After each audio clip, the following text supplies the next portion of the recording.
Esta es la segunda parte del video de trastornos por ansiedad y pánico. Le recomendamos ver la primera parte. Continuando con nuestro esquema de presentación, ¿cuál de las siguientes respuestas le parece a usted es la correcta?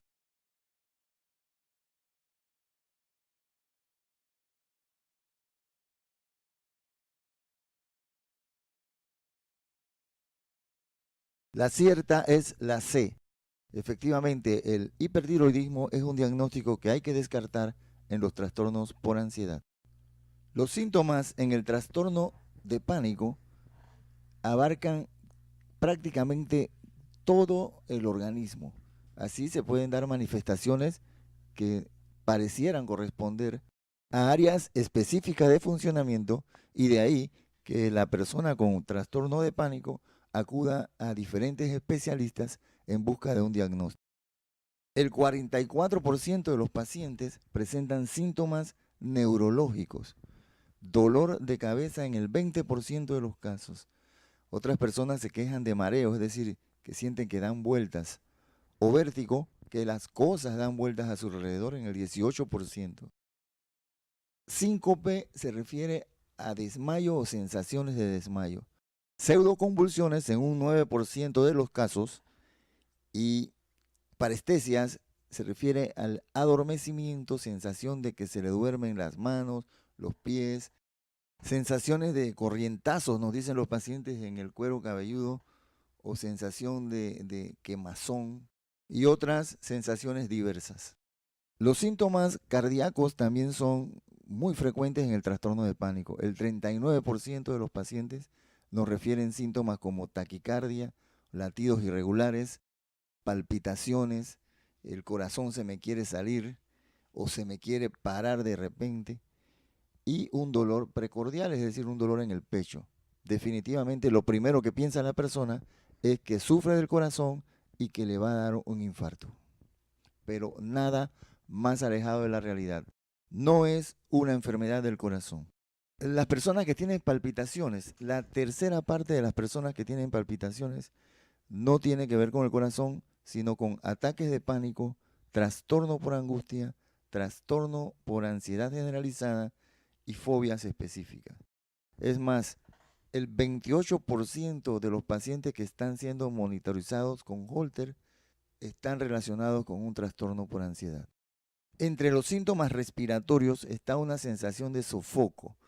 El paciente dice: siento que me ahogo, que no puedo respirar, y en algunos casos experimentan lo contrario, es decir, una respiración rápida y superficial.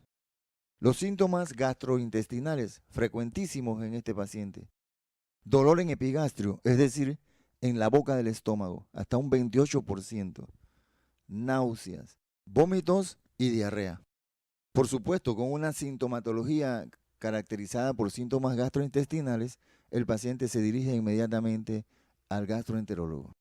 Por lo general, le diagnostican una gastritis leve o hallazgos de Helicobacter pylori, les dan tratamiento, pero la sintomatología sigue porque corresponde a un trastorno por ansiedad. El paciente se queja de tensión muscular, generalmente en el cuello, la espalda. Puede haber un temblor generalizado o un temblor circunscrito a las manos, a los pies. También hay con mucha frecuencia hormigueo, dolores de cabeza y fatiga, es decir, falta de energía, estoy cansado, me he quedado sin baterías, doctor. Otros síntomas que llamamos neurovegetativos lo son el exceso de calor, es decir, un oleaje que muchas veces relacionan con menopausia, la sequedad de boca, la sudoración, los mareos. Hay muchas enfermedades que pueden presentar síntomas de ansiedad.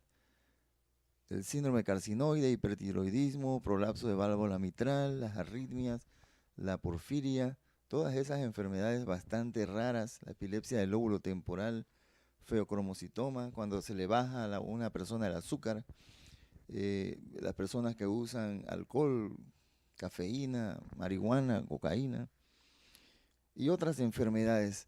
Sin embargo, es desde el punto de vista clínico bastante fácil hacer la diferencia entre estas enfermedades y un trastorno de pánico, además de la ayuda con ciertos laboratorios. ¿Qué es una crisis de angustia? Es la aparición súbita, es decir, repentina, de momento, sin que nada lo haya desencadenado. Dura poco tiempo, es una sensación de miedo con un malestar intenso y ese miedo se acompaña de síntomas físicos. Hay una aparente sensación por parte de la persona que la realidad le está cambiando o que está cambiando él mismo. Un temor intenso a morir, sensación y pensamientos de que algo malo le va a suceder. Tiene miedo a perder el control y un miedo a enloquecer. Es decir, cree que se va a volver loco. ¿Cuándo diagnosticamos un trastorno de pánico? Por lo menos ha de existir 4 crisis, como las hemos descrito en las diapositivas anteriores, durante un periodo de 4 semanas. O bien, solo ha podido ocurrir una crisis, pero esa crisis ha sido seguida de un miedo persistente a tener otra crisis. Con ansiedad anticipatoria, en otras palabras, el paciente se adelanta a los hechos, a los acontecimientos que aún no han ocurrido y los vive con ansiedad y por lo tanto presenta conductas para tratar de evitarlos.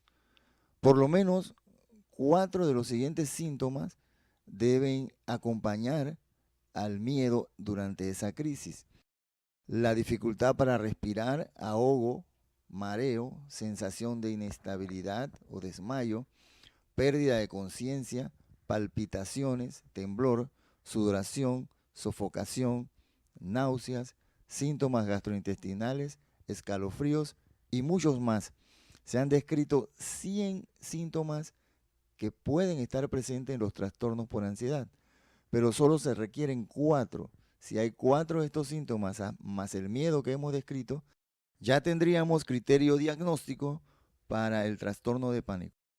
El término agorafobia significa un miedo a encontrarse en lugares o situaciones de las cuales no se pueda salir con facilidad, que es muy difícil escapar y entonces el paciente considera si estoy en este lugar no voy a poder obtener ayuda en el caso de tener una crisis de angustia. Y estas situaciones o estos lugares son diversos. Puede ser en un mall, en un elevador, en un supermercado, en una plaza, en la calle, cruzando un puente, cuando viajo al interior del país o estoy fuera del país. Todas estas situaciones en las que el paciente considera que no puede ser ayudado de inmediato, se les conoce con el nombre de agorafobia. Esta enfermedad también se le conoce o podemos describirla como miedo al miedo. La persona tiene miedo de tener ese miedo que lo invade, que no encuentra explicación, que no hay una justificación y que definitivamente él no comprende y mucho menos las personas que le rodean.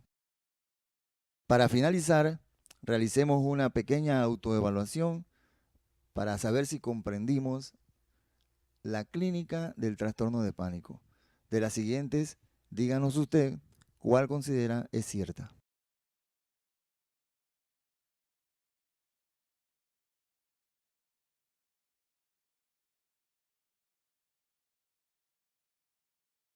¡Qué bien! Acertó usted. Lo felicito. Todas son ciertas.